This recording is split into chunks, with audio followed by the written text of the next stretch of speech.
Yo, it's your boy Matt Doe. Good to be back, y'all.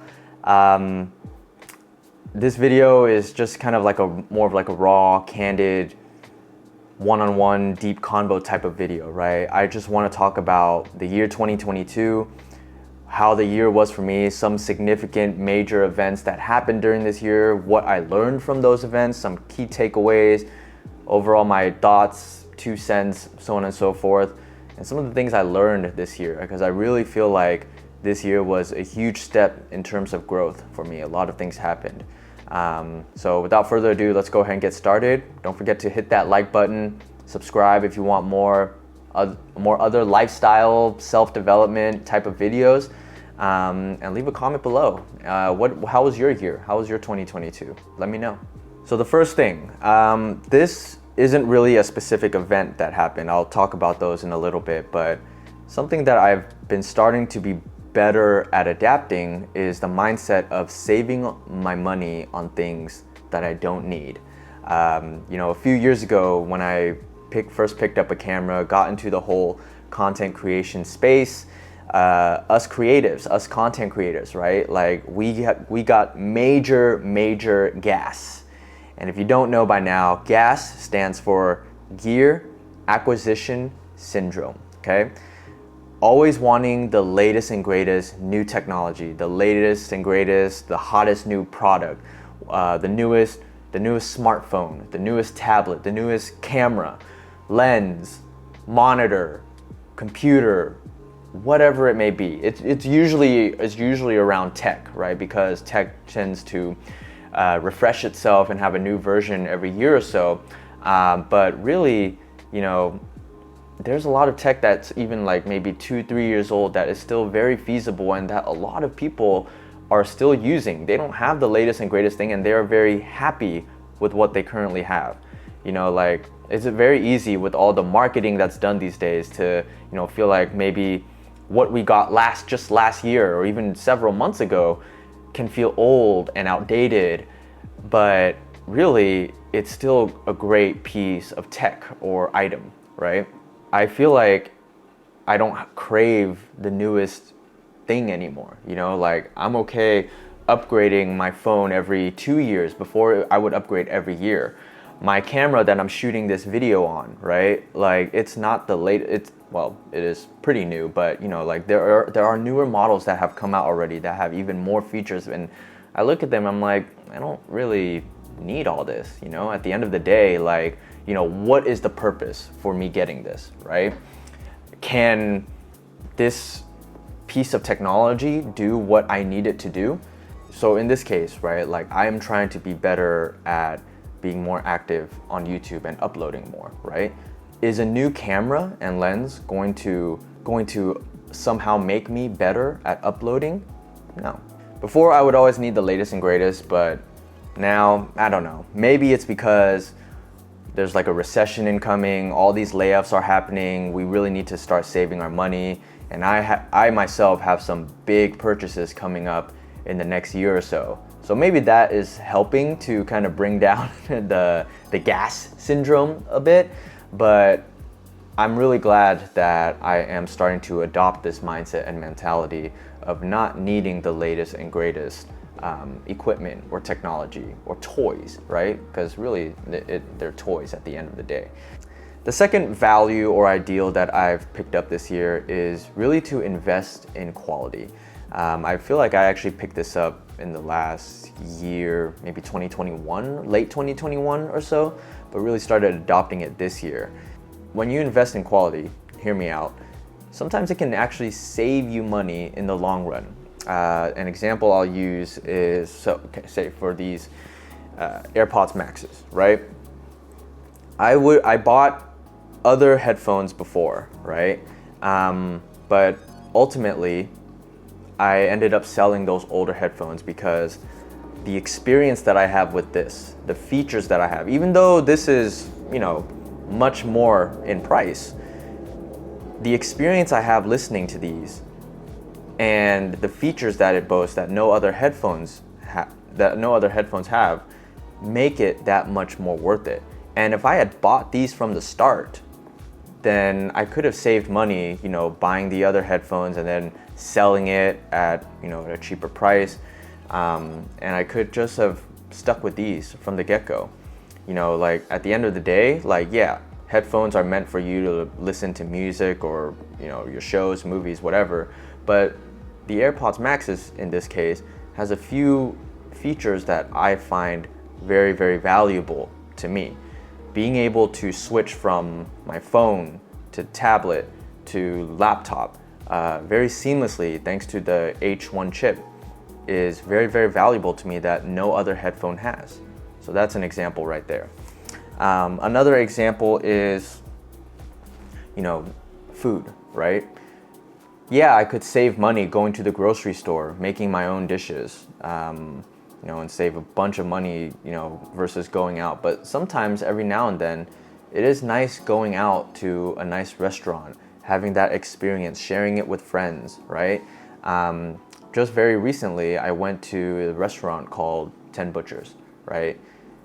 Very, very, very, man, one of the best restaurants I've honestly ever eaten at multiple times by now, right?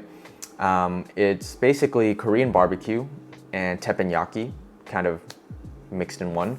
And teppanyaki is, the type of restaurant where they cook in front of you, they do those cool tricks and everything. But this one, they don't do like any cool tricks or anything, but they cook the meat for you. They marinate it for you, right? Whereas with Korean barbecue places here in America, you have to cook the meat yourself, right? Now, most people are okay with that. I'm okay with that too. But having the experience and the benefit of having someone cook for you, you do have to pay more for it, but it's nice because then you don't have to worry about cooking it yourself, right? You can sit there and enjoy speaking and catching up with your friends, family, whoever you are eating with, and not have to worry about cooking it yourself. And investing a little bit more in that, it's really nice. The meat was also flavored very nicely. The marinade was also very good. So that restaurant, 10 Butchers, is the prime example of you get what you pay for.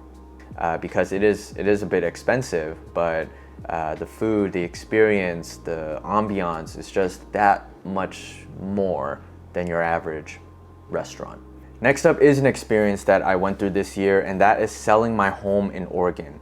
And this is a home that I rented out with tenants in it. So that also added, an extra step to the whole process. Going through the entire closing process was no easy task, right? Granted, I had a real estate agent that helped me out. My mom is, an old, she used to be like a loan officer for a good amount of years. So being able to ask her questions really, really helped as well, right? But regardless, going through any process, whether you're buying a home or selling a home, is no easy task. What was nice was that the timing was very ideal. So I sold my home officially in April, and the buyers basically got the keys in July. The reason why it took so long was because I had to give my tenants 90-day notice to vacate the premises, leave the house, so on and so forth, right? So it all worked out because April was right before the interest rates skyrocketed, right? So I'm very thankful that this happened because now I can use the money that I got from selling my home so that we can buy a home here in the Bay Area. Now the whole process was there were a lot of layers to it, right? Communicating with my real estate agents, communicating with my tenants, making sure that I give proper notice at a specific timeline. It had to be specifically 90 days out. I had to show them the offer that I got for the house. And there's always horror stories about tenants squatting, tenants giving landlords a hard time and not wanting to leave. So there was always that concern and that fear as well. And I had to give like reference calls to the landlords and landladies that they were renting to. Cleaning the house, making sure that it was ready for the buyers, doing the inspection, filling out the paperwork, all of this, right? So, it was just quite an experience. And also negotiating, right? Like, I had an offer and then, I countered and so on and so forth. And, thankfully they took it. But, Main takeaway from this whole experience was just being very attentive and having that major attention to detail and making sure you do your due diligence in following up and following the specific process and timeline. Listen to your real estate agent, ask a bunch of questions, ask people who have gone through the experience before, because doing all this by myself, it was a lot, and rely on your resources. All right, next major experience is proposing to my girlfriend, who is now my fiance. One of the happiest days of our lives for sure, but even then, looking back on it now, even though it was an amazing time, I did mess up on a few things that I wish I could go back in time and fix. There was a lot going on that I was trying to plan for. I was trying to come up with a speech. I was trying to memorize a speech because I didn't want to read it off my phone or anything. I was working with the photographer to make sure that he was in place to get the pictures and everything. I did not have a videographer because, I thought I could try to do it myself, but I did not. So if I could go back and change something, I wish I would have hired a videographer as well. I messed up the video part, right? Because I had the camera vertical because I was trying to do like real format TikToks. I messed up. I should have just done horizontal from the start and then crop in later if I wanted to for reels and TikToks and stuff. And then for the audio, I completely messed up the audio. I was, using, so you see this lav mic, right? I tried to use it for the proposal as well. When using this lav mic, this is the Rode Wireless Go, you have to turn on the receiver and the transmitter. I only turned on one of them. So when hearing or viewing the video, you literally cannot hear me at all. You only hear waves in the back.